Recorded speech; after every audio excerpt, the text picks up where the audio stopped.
खुदावंद यीशु मसीह का अपने लोगों के साथ वादा है कि देखो, मैं दुनिया के आखिर तक हमेशा तुम्हारे साथ हूं। उसी के नाम में आपकी सलामती हो।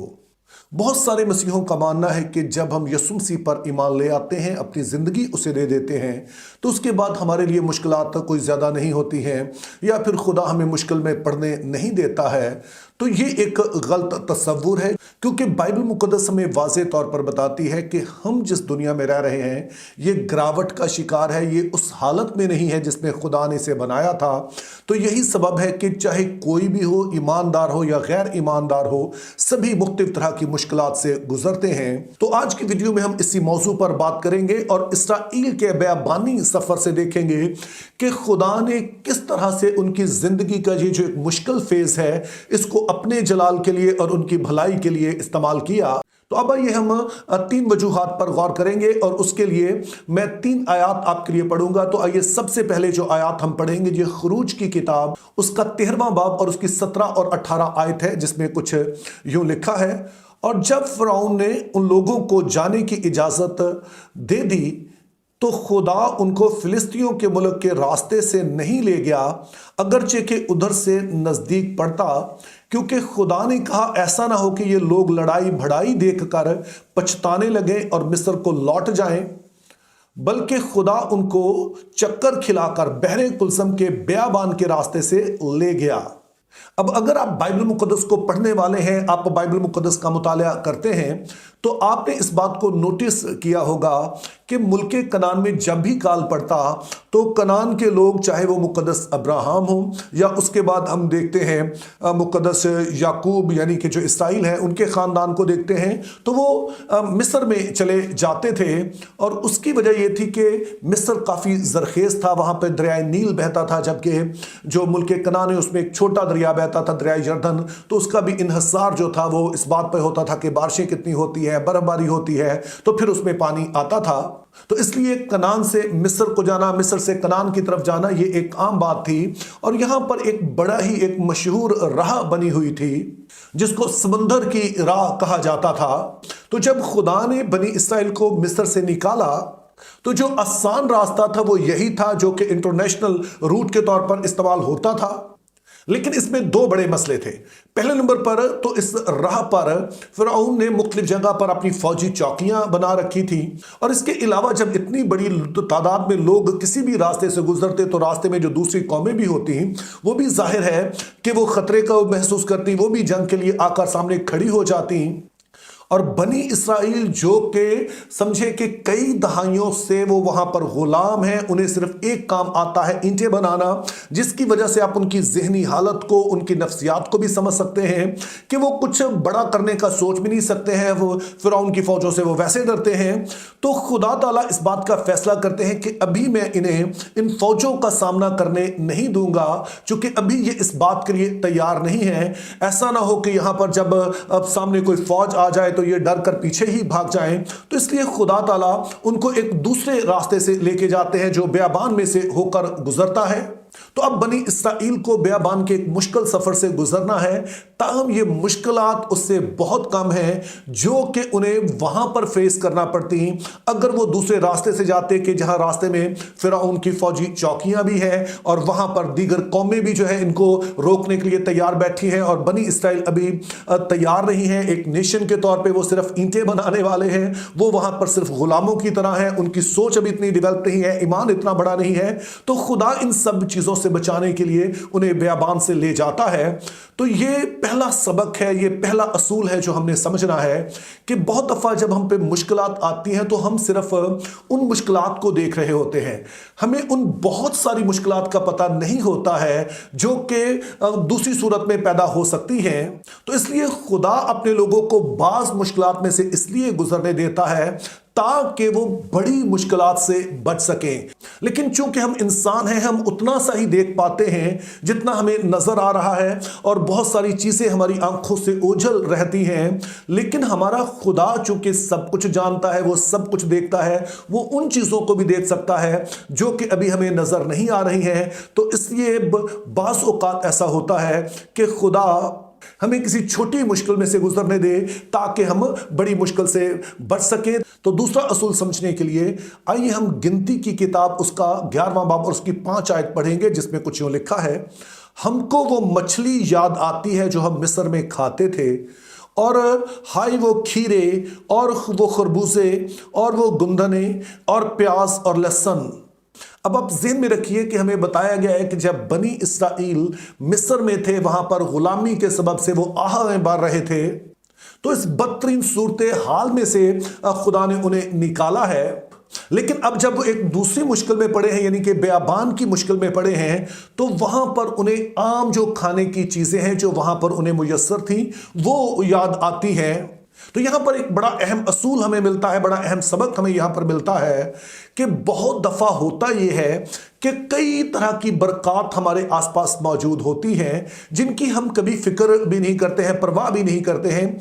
इंग्लिश में एक लफ्ज़ बोला जाता है कि उनको हम फॉर ग्रांटेड लेते हैं, या उर्दू में हम कहें तो हम उन्हें अपना हक समझते हैं, यानी कि हम समझते हैं कि ये तो होना ही होता है। तो उसकी एक मिसाल मैं अपने एक दोस्त की जिंदगी से दे सकता हूं कि जब उनके वालिद हयात थे तो वो बाप बेटे में कोई बहुत ज्यादा गहरी उल्फत नहीं थी। वो एक जाहिर है कि उनके वालिद थे, वो अपने वालिद की एहतराम करते थे, उनके वालिद उनसे मोहब्बत करते थे, लेकिन समहाउ जैसे नौजवान बच्चों में होता है कि सम टाइम्स वो कोई बहुत करीब नहीं होते हैं अपने वालिद के, आमतौर पर वालदा से ही ज्यादा बनती है। तो अभी हालांकि वो मेरे जो दोस्त हैं वो अच्छी पोस्ट पे हैं, अपना अच्छा कमा रहे हैं, अपना घर चला रहे हैं, लेकिन वो बताते हैं कि जब मेरे वालिद वफात पा गए तो मुझे फिर पता चला कि दरअसल उन्होंने घर की कितनी जिम्मेदारियां थी जो संभाल रखी थी, और अब मुझे उनके लिए अलग से वक्त निकालना पड़ता है, बहुत कुछ ऐसा करना पड़ता है जिसकी वजह से मुझे सर खुजाने की फुर्सत नहीं मिलती है। तो ऐसे ही मेरे अजीजों, खुदा के लोग होने के नाते हमें इतनी सारी बरकत हासिल होती हैं जिनको हम फॉर ग्रांटेड लेते हैं और उनके लिए हम शुक्रगुजार नहीं होते हैं। लेकिन फिर जब हम मुश्किल हालात में से गुजरते हैं, जब इन आम चीजों का हसूल भी हमारे लिए मुश्किल हो जाता है, तो फिर हम इन सभी चीजों की अहमियत को समझते हैं, और जो खुदा से प्यार करने वाले लोग होते हैं फिर वो वाकईतन उसके शुक्रगुजार होते हैं। और खास तौर पर दोबारा से जब वो सब कुछ मुयस्सर होता है तो चाहे कुछ अरसे के लिए ही सही, लेकिन फिर वो शुक्रगुजार रहते हैं कि खुदा ने ये सब कुछ हमें मुहैया किया है। तो ये दूसरा असूल है जो हमने समझना है कि कई दफा खुदा हमें इसलिए भी मुश्किल हालात में से गुजरने देता है ताकि बहुत सारी बरकत जो हमें पहले से हासिल हैं और जो वक्ती तौर पर शायद हमसे छिन जाती हैं या हमारी पहुंच से दूर हो जाती हैं, उनके लिए हम शुक्रगुजार हो सकें और खुदा को मुबारक कह सकें। और तीसरे असूल को समझने के लिए आइए हम इस्तिस्ना 8 बाब और उसकी 3 आयत पढ़ेंगे, जिसमें लिखा है, और उसने तुझको आजिज किया भी और तुझको भूखा होने दिया, और वो मन जिसे ना तू ना तेरे बाप दादा जानते थे तुझको खिलाया, ताकि तुझको सिखाए कि इंसान सिर्फ रोटी ही से जीता नहीं रहता बल्कि हर बात से जो खुदावंद के मुंह से निकलती है वो जीता रहता है। अब इस आयत का ताल्लुक भी इसराइल के बेआबानी सफ़र से है, यानी कि जब मुक़द्दस मूसा इसराइल को इस सारे सफ़र से निकाल कर ले आता है और अभी वो मुल्क मौदा के किनारे पर खड़े हैं, तो वो पूरे सफ़र को दोहराता है कि खुदा ने मुख्तलिफ मकामात पर हमारे साथ क्या भलाई की है। और उसी में फिर मूसा बनी इसराइल से कहता है कि खुदा ने तुझे बेआबान में से गुजरने दिया, इन मुश्किल हालात में से गुजरने दिया। तो इसके पीछे वो कहता है कि खुदा के 2 मकासद थे। पहले नंबर पर वो कहता है कि उसने तुझे आजिज किया। आजिज जिसको इंग्लिश में हम ह्यूमिलिटी कह सकते हैं, इंग्लिश में ये लफ्ज़ लिखा है ही हम्बल्ड यू, उसने तुझे हम्बल बनाया।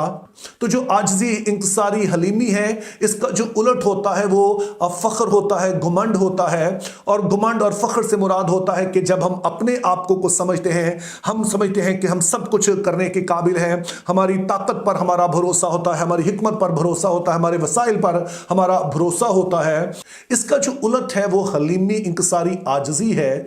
और ये एक रवैये का नाम है कि जब हमें अपनी कमाईगी का एहसास होता है, जब हम दिल से इस बात को कबूल कर लेते हैं कि हमारी ताकत काफ़ी नहीं है, हम इतने हकीम नहीं हैं कि हम सब बातों को समझ सकें, हम अपने आप में सब कुछ नहीं हैं, हम ऑल इन ऑल नहीं हैं। तो मूसा बनी इसराइल से कहता है कि खुदा ने तुम्हें बेयाबान से गुजारा, जहां पर तुम्हारे पास खाने के लिए कुछ भी नहीं था और शायद तुम बहुत कुछ करना चाहते थे लेकिन तुम वहां पर कर नहीं सकते थे।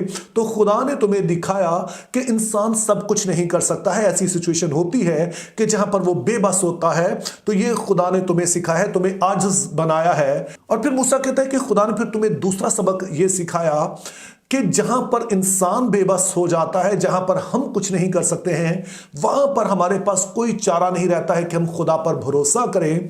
क्योंकि जब तुम बेयाबान में से गुजर रहे थे और वहां पर खाने के लिए कुछ नहीं था, पीने के लिए कुछ नहीं था, तो वहां पर खुदा ताला तुम्हारे लिए आसमान से मन बरसाते रहे ताकि वो तुम्हें सिखाए कि तुम अपने ऊपर, अपनी चीजों पर, अपनी ताकत पर, अपने वसाइल पर भरोसा नहीं कर सकते हो, बल्कि खुदा पर भरोसा करोगे, उसके वादों पर भरोसा करोगे। और जब तुम उस पर भरोसा करोगे तो फिर तुम जिंदा रहोगे। हालांकि तुम्हारे चारों तरफ खतरात होंगे, तुम्हारे पास खाने के लिए भी कुछ नहीं होगा, लेकिन वो तुम्हें संभाल लेगा। तो खुदा ने तुम्हें अपने ऊपर भरोसा करना सिखाया है। अब मुझे यकीन है कि अगर तो आप खुदा के लोग हैं तो आप इस सूरत हाल से वाकिफ होंगे कि हमारी जिंदगी में बाज़ औक़ात ऐसे वक्त आ जाते हैं कि जब हम अपने आप को पूरी तरह से बेबस पाते हैं, हमें मालूम नहीं होता है कि हम क्या करें, और अगर हम कुछ करना चाहें भी तो वो बराबर नहीं होता है। तो ये वो वक्त होता है कि जब हम पूरा भरोसा खुदा पर करते हैं, और हैरानकुन तौर पर अगरचे वो मुश्किल वक्त होता है, हमें कुछ नजर नहीं आ रहा होता है, लेकिन खुदा हमें वहां से निकाल लेता है। तो इस तरह से मेरे अजीजों, अगर आप खुदा के लोग हैं तो आप इन 3 असूलों को अपनी जिंदगी में अपना लीजिए। फिर मुश्किलात आपके लिए मुश्किलात नहीं रहेंगी, क्योंकि जो अभी मैंने बताया ये इलाही नुक्ता नज़र है कि खुदा इस तरह की सूरत हाल में से अपने लोगों को क्यों गुजरने देता है। तो जब हम इन 3 असूलों को अपना लेंगे तो मेरा यकीन है कि चाहे जिंदगी के कितने भी बड़े तूफान क्यों ना हो, आप उनका सामना कर सकेंगे। और जैसे हमने यसाया 43 बाब 2 आयत पे खुदा का वादा देखा है कि बेशक आप सैलाब में से गुजरें, पानियों में से गुजरें, नदियों में से गुजरें, वो आपको नहीं डिबोएगा। बेशक आप आग में से गुजरेंगे लेकिन वो आग आपको आंच नहीं पहुंचाएगी। उसके बरक्स खुदा आपको संभाल भी लेगा, और सिर्फ संभालेगा नहीं बल्कि इस सब कुछ को वो अपने जलाल, अपने मकसद के लिए भी इस्तेमाल करेगा, और अल्टीमेटली इसमें आपके लिए भी भलाई पैदा करेगा। तो मेरी दुआ है खुदा हमें ऐसा करने का फजल अता करे। Think biblically, live purposefully, have a very good day.